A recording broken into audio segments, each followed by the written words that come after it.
In this video series, we are going to take a look at some of the problems that companies face in the consumer packaged goods space, and how data analytics with Sparkflows can help. First, we will start by discussing the problem and a solution, and then we will take a look at a fully built example in Sparkflows. Looking at the CPG market as a whole, strong growth has been projected for many years to come. However, this overall growth comes with some caveats. Consumer sentiment and spending habits are changing faster than ever. Combined with the destabilized macroeconomic environment, this has led to certainty across the CPG space.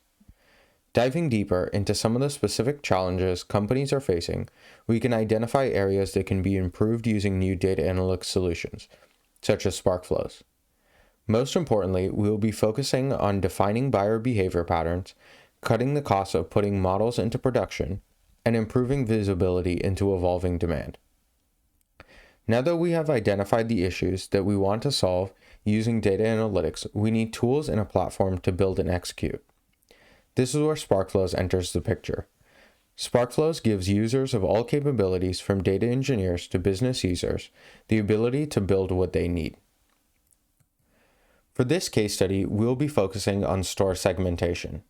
We want to create a model that will cluster all stores based on transactions and invoice data.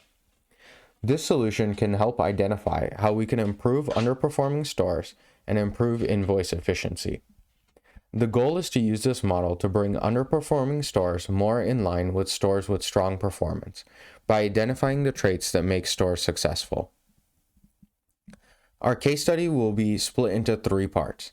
The first will be our exploratory data analysis, where we seek to better understand our data and gain insight into what our next steps will be.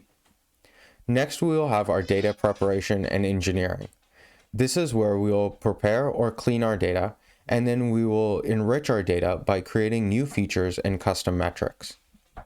Finally, we will be building a k-means clustering model, and then we will use some additional nodes to then better understand how these clusters were created and what were the traits that our better performing stores have. Thank you for listening.